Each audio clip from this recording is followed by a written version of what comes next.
That's right, guys. Just like you saw on the thumbnail, we're going to be recreating an iconic American snack, the Honey Bun.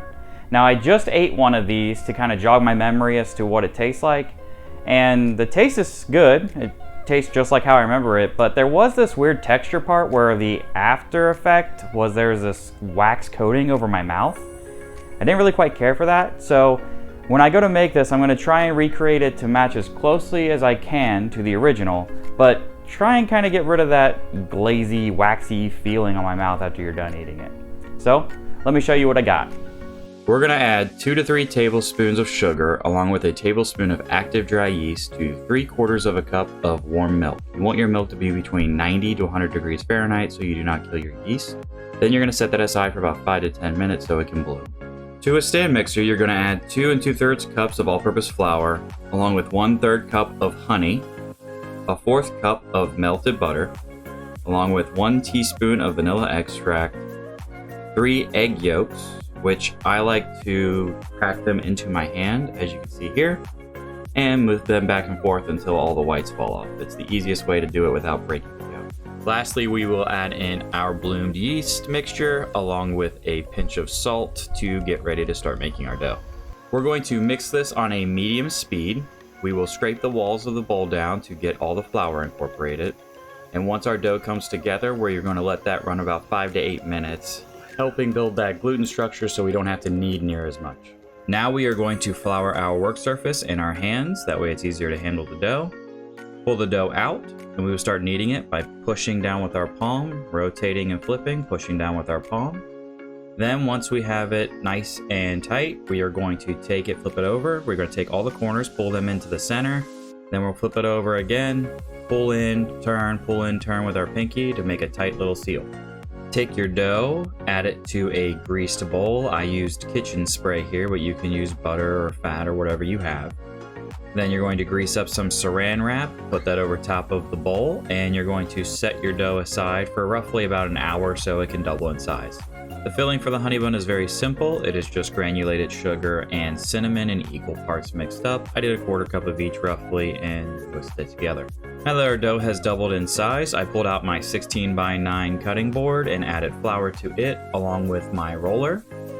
When I was rolling my dough, I was trying to get it to be the same size as my cupboard, and I wanted to get the corners out to make it rectangular just like my cupboard. So I was using my cupboard as a guide to the size that I wanted my dough to be rolled out to.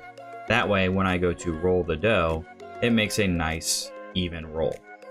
Once I got my dough roughly to the size that I wanted, I went ahead and added my filling by lifting the bowl high away from it so there was not a lot of pile up of the cinnamon sugar in one spot, and just lightly drizzling it across the entire dough from one end to the other.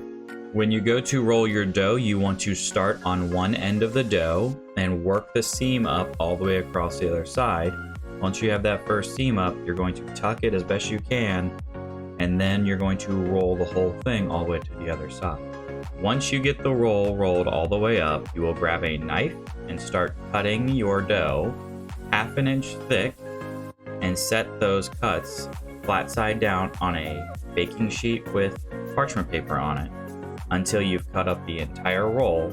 Then set that sheet aside in an oven with the oven light on for about 45 minutes to an hour to proof or double in size. While that is proofing, we will go ahead and make our glaze, which consists of 2 cups of powdered sugar, a 1/4 cup of honey, 1 teaspoon of vanilla extract, a pinch of salt, and then milk as needed.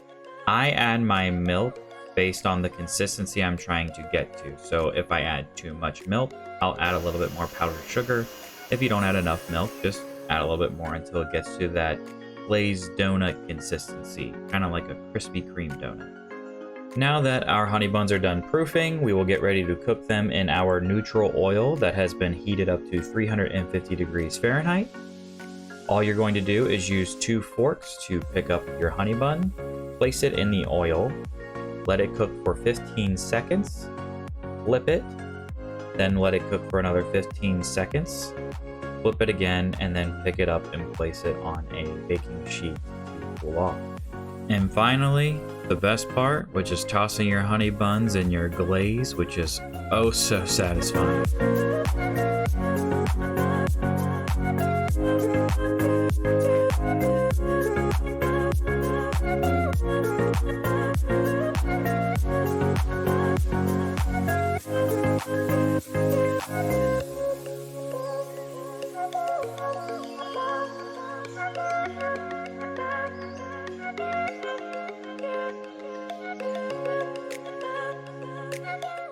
Alright, so we officially have made our honey buns, so the only thing left to do now is give it a taste test. So I'm going to start with the original first.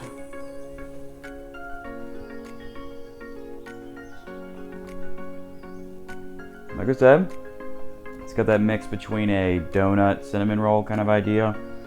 I'm going to let a little bit of that waxy feeling on my mouth, so see if ours is comparable.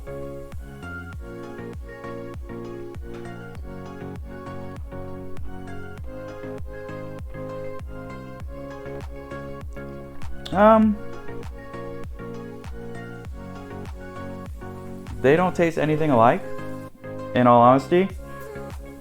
This has a lot more of a honey flavor because I added a lot more honey to the dough and I added honey to the glaze. So I want it to be more like an actual honey bun, which I really like. This has a nice crust on the outside, which is a little bit better than that, I think. And don't really have that waxy feeling, but this one, just because I had a little bit extra of the cinnamon sugar, I went ahead and made it, so let's go ahead and give this one a try too.